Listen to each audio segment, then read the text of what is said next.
Ya, pemerintah bertekad untuk memacu pengembangan kawasan industri halal karena dinilai dapat memberikan efek yang luas bagi perekonomian nasional.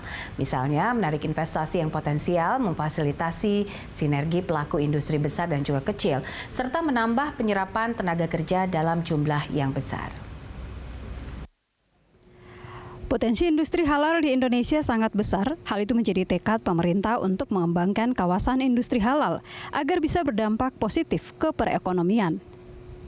Direktur Jenderal Ketahanan Perwilayahan dan Akses Industri Internasional Kementerian Perindustrian, Dodi Widodo menjelaskan, pemerintah telah meluncurkan Master Plan Ekonomi Syariah Indonesia tahun 2019-2024 yang bertujuan untuk melakukan pengembangan sektor real, ekonomi syariah atau yang dikenal dengan industri halal. Menurut Dodi, industri halal Indonesia berpotensi menjadi basis produksi halal bagi negara-negara Asia dan Timur Tengah. Untuk pasar domestik sendiri, perlu adanya peningkatan konsumsi dan kebutuhan produk halal. Melihat potensi ekonomi syariah yang besar di Indonesia, Kemenperin bersama dengan para pemangku kepentingan berupaya untuk mempercepat pertumbuhan ekonomi syariah dari aspek perwilayahan, yaitu mendorong penyiapan ekosistem industri halal dengan terbitnya Peraturan Menteri Perindustrian tentang tata cara memperoleh surat keterangan dalam rangka pembentukan kawasan industri halal. Ya, dan sudah sejauh mana pengembangan kawasan industri halal saat ini, serta seberapa besar manfaatnya bagi pelaku usaha. Langsung saja kita akan membahasnya bersama Ketua Indonesia Halal Lifestyle Center, Sapta Nirwandar, dan juga pakar ekonomi Islam Universitas Indonesia, Banu Muhammad. Nanti kita juga akan mencoba untuk menghubungi Direktur Industri Produk Halal, KNEKS, Afdal Aliasar. Langsung saja saya akan menyapa. Saya mau mengucapkan dulu selamat tahun baru Islam kepada seluruh narasumber saya pada hari ini 1442 Hijriah. Assalamualaikum Pak Sapta dan juga Pak Banu. Waalaikumsalam warahmatullahi wabarakatuh. Baik, ini kabar baik sebenarnya. Sebenarnya sih memang bukan hal yang baru begitu ya, karena memang sudah ada rencana untuk dari sisi master plan-nya. Tapi ini kita angkat karena bertepatan juga dengan Tahun Baru Islam, sekaligus mengingatkan begitu untuk pemerintah dan juga banyak orang di Indonesia bahwa industri halal dan juga produksi industri halal di Indonesia ini patut diperhitungkan. Pak Sapta dulu deh, pengembangan dari industri halal di Indonesia, tanggapan Anda terkait dengan kawasan yang akan dikembangkan ini seperti apa? Pertama, ini kan kita tahun baru nih, mudah-mudahan dengan semangat baru dan juga kita harus segera memperbaharui yang kita punya. Kenapa? Karena ini juga momentum yang sangat baik. Mengapa? Dengan adanya COVID-19 ini kan ini peringatan nih. Kalau dari sisi perspektif semua agama juga peringatan, baik agama, apalagi agama Islam ya, dan juga bagi negara-negara dan juga termasuk individu. Nah, dalam konteks perspektif Islam, tentunya ini adalah bagian juga yang kita harus katakanlah pelajari dan sekaligus juga ini peringatan dan juga mungkin juga kesempatan. Mengapa? Ini diperlihatkan bahwa tidak ada di dunia ini yang harus sombong seperti negara-negara besar, individu dan seterusnya. Nah, dia harus balik kalau Islam ke ajaran Islam, terutama untuk praktek-praktek yang saya sebut dari 5 tahun lalu. Orang suka tanya, kemarin juga Pak Abdul Somad menanyakan apa itu halal lifestyle. Gaya hidup halal, sebetulnya gaya hidup halal itu adalah dalam keseharian kita juga harus konten kehidupan itu adalah di frame dengan produk konsumsi maupun services yang halal. Nah kalau dalam kaitan ini tentunya sekarang ini orang sudah mulai takut tuh. Ya, WHO sudah mengeluarkan siapa yang makanan wild animal, yang makan hammer, minum hammer maksudnya dan lain sebagainya itu membahayakan kesehatan. Kita sudah cukup berat dengan soal kesehatan ini kan. Yang berikutnya juga yang surprise saya adalah pemerintah Shenzhen mengeluarkan maklumat tidak boleh masyarakatnya makanan yang tidak serono, yang bertaring dan seterusnya. Artinya salah satu dari sekian banyak sektor halal itu salah satu adalah yang terbesar makanan. Makanan itu bisnis globalnya aja Mbak Popi sekitar $1,9 triliun. Bayangkan, baru makanan, belum yang lain-lain. Jadi sekarang harus back to syar'i, back to halalan thayyiban. Nah, oleh karena itu, ke depan industri makanan halal seperti juga makanan organik akan naik trennya. Karena mulai orang bicara healthy food, organic food, halal food, dan seterusnya. Jadi menurut saya ini perspektif buat kita ke depan sangat baik ya. Oleh karena itu, Indonesia tentunya dua tantangannya. Salah satu bagi Indonesia adalah konsumen atau konsumernya tinggi banget. 220 juta setiap hari harus makan. Kalau semuanya makanan halal, berapa tuh harus kita produksi? Mulai dari makanan yang utama sampai ke hilir. Makanan hilir itu jutaan, termasuk susu, coklat, bahkan juga permen, dan seterusnya. Jadi ini adalah potensi yang tidak yang real, yang nyata untuk kita lakukan. Yang kedua tentunya ya, kita masih tergantung juga beberapa produk itu impor. Nah, ini yang kita harus kikis nih. Nah, itu kenapa? Karena kita juga harus berpeluang ekspor untuk produk-produk makanan kita. Nah, ini yang tentunya kita harus dorong. Kenapa? Karena ini adalah momentum yang sangat baik untuk kita memperkuat itu. Nah, dengan adanya kawasan industri halal, mudah-mudahan ini membuat peluang untuk industri itu akan lebih mudah berkembangnya. Nah, untuk lebih mudah berekspansi. Nah, kenapa? Kalau kita bicara halal food supply chain atau halal value chain, itu dari end to end harus terlihat kehalalannya dan seefisiensi mungkin. Karena itu juga kita menghadapi kompetisi global untuk makanan.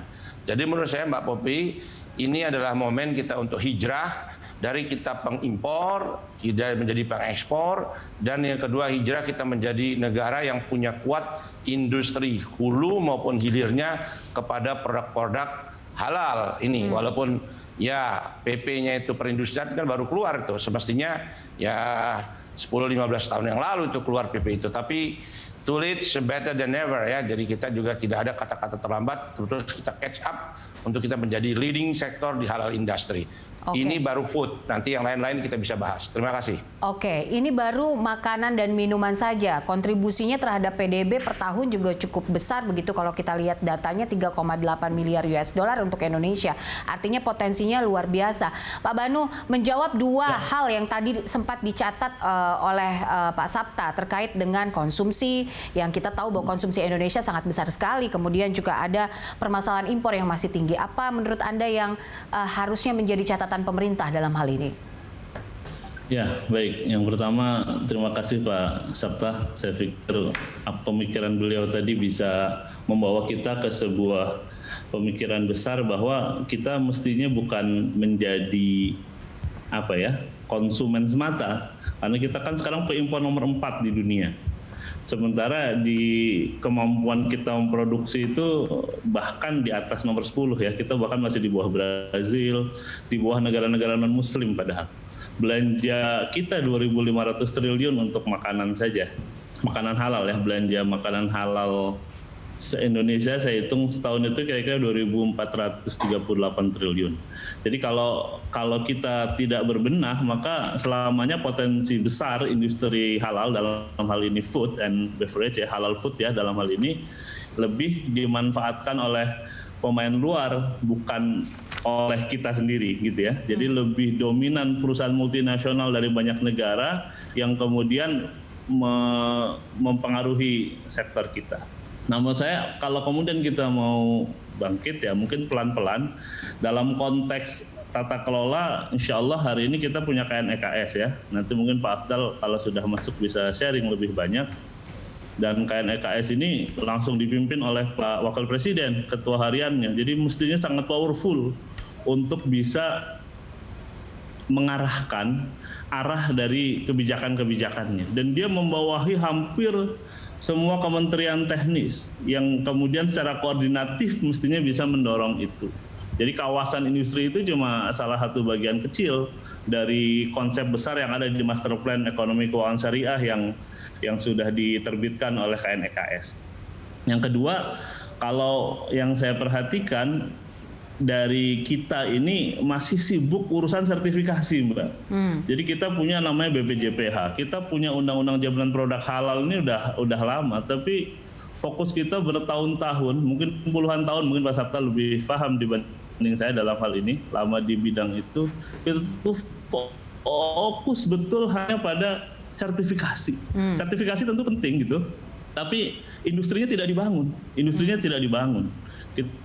Kita bicara daging, kita bicara apapun, bahkan permen aja kita masih impor gitu. Dan ini PR yang memang dibangunnya memang harus dari skema hulunya harus kuat, dan semuanya sudah tertuang dengan sangat baik kalau menurut saya di master plan ekonomi keuangan syariah yang dikeluarkan oleh KNEKS, dan mudah-mudahan tinggal dipraktekkan saja tahap per tahap dengan sebaik-baiknya, dan nanti kita akan lihat ranking kita terus naik mudah-mudahan 1, 2, 3 gitu. Baik, Pak Banu, tadi kan Anda menyebutkan sertifikasi saat ini masih menjadi kendala begitu, dan industrinya ini masih kurang dibangun di Indonesia. Seharusnya seperti apa agar industrinya ini juga bisa lebih dibangun dan ekspansinya juga untuk kawasan industri halal ini bisa growing up gitu?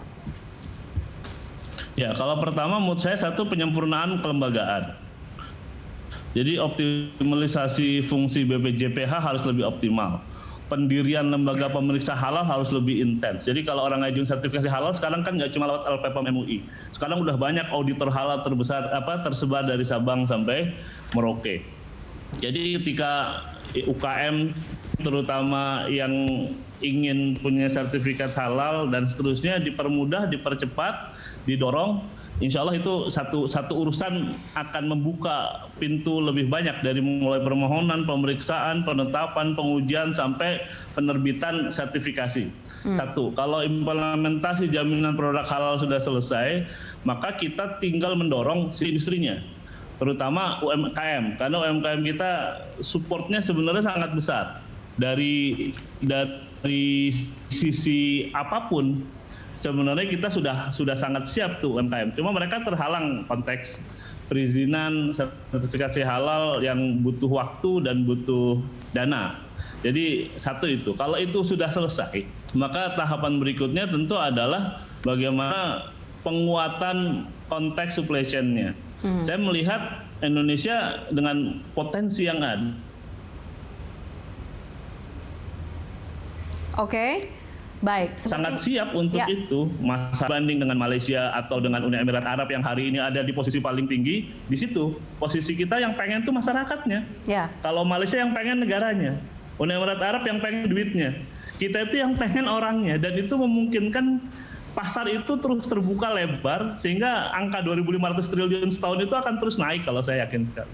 Oke. Gitu, Mbak. Baik, ini menarik sekali, dan kita juga sudah membangun kawasan industri halal begitu ya. Ada perencanaan juga di dalam master plan. Nanti kita akan bahas mana-mana saja kawasan industri halal di Indonesia ini dan apa yang menjadi kriteria begitu sebuah kawasan bisa ditetapkan sebagai kawasan industri halal. Tapi kita akan bahas nanti, saya akan tanyakan kepada Pak Sabta usai jeda. Pemirsa tetaplah bersama kami.